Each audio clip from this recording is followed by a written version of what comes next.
皆さんこんにちは。北九州市門司区腰痛股関節痛治療院泉ヶ丘整骨院長山本です。今日も動画を見てくださる皆様ありがとうございます。今日はですね、ちょっと今までと違って肋骨の話をしたいと思います。肋骨を動かしやすくするちょっと工夫した体操を紹介したいと思います。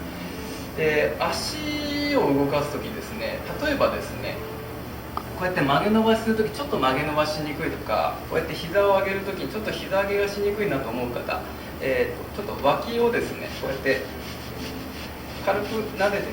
軽くでいいです。で、5、6回ぐらい撫でた後にですね、こうやってみて、ちょっと上げやすくなったという方いると思うんですが、そういう方、ここが硬くなっている可能性があります。あばら骨っていうのは結構自由に動く、特に呼吸するときに動いたりとかする場所なので、ここ硬いとですね、足のコントロールがすごくしづらくなってきます。で、日常的にあばらっていうのは結構硬くなってきますので、ここ柔らかい方が足は動きやすい、肩も上げやすくなるっていう風になってきますので、今日はそこが動きやすくなるようにちょっと足の動きを混ぜて紹介したいと思います。よろしくお願いします。じゃあ今から体操を紹介しますね。寝てします。で、どのようにするかというと、寝ます。膝を立てて寝ます。手も広げます。膝は立てた足はちょっと開いてください。ちょっと開いてください。なるべく肩幅からちょっと開くぐらいがいいですね。で、どういうふうにするかというと、よくある膝倒し、こういうのがあると思うんですが、これ使います。足を開いて、ここから先だけ動かしていきます。ぐーぐー、これだけなんですが、これちょっとコツを入れながらやるとすごく変わってきます。で、まずここを浮かさずにやりましょう。ここを浮かさずにやりましょう。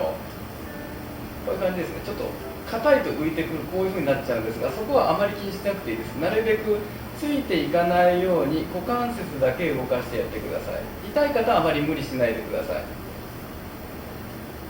こういう感じになりますね。で、その時に倒す方、こっちだったらここ意識してください。こっちだったらここ意識してください。こっち倒しますね。で、足の内側意識して持っていきます。こっちはついていくような感じ。こういう感じですね。力を抜いてやる方がやりやすいです。足の内側意識して倒していきましょう。こういう感じです。で、ちょっと向き変えてやりますね。このような感じになります。倒しきれるなら倒しきってもいいですが、倒しきれないなら倒しきらなくても大丈夫です。動きとしてはこんな感じです。はい。で、さっきまでのやり方は股関節、足の内側、内転筋といいます。内転筋を意識して足を動かすというやり方を紹介したんですが、それだけだとちょっと足先の話なので、今日はあばらの話、肋骨の話を交えてしたいということなので、ちょっとそこを付け加えるコツのお話をします。意識してほしいのはこの動きなんですね。この動きです。こっち側縮めてこっちが伸びる、こっち側縮めてこっちが伸びる、こういう伸ばすと縮めるという、そういう動きを意識してやってほしいんですが、これ硬い人結構多いです。これが硬いとこういう体を預ける動きがすごくしづらくなります。スポーツ選手なんかはこうやってステップワークする時の大事な意識づけになります。股関節からだけ意識している人が多いですけれども、ここを意識して動いている人ってちょっと少なめなので、これ大事な話なので役に立つかもしれません。ちょっとそれを交えながら話をしていきますね。じゃあ今からさらにちょっと付け加えて突っ込んで話をしていきます。先ほどのこの動きを意識してやってほしいんですね。で、さっきの動きと混ぜます。倒します。倒します。その時に先ほど動かしたら気づくかもしれませんが、こう倒した時というのはここ伸びるんですね。伸びます。ここを意識するともっといくようになります。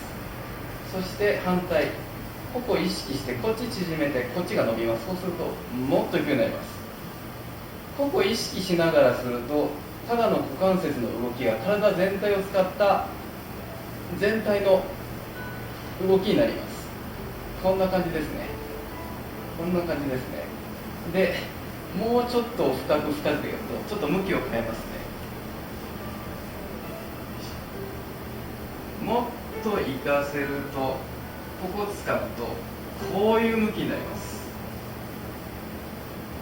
こういう向きになります。先ほどこれだけだったのをここ混ぜるとここまでいきます。ここまでいきます。はい。で今日のはちょっと長かったですが、最後の、ここを思いっきり入れてグッと倒すのはちょっと難しいですので、まずはここから先だけ動かす。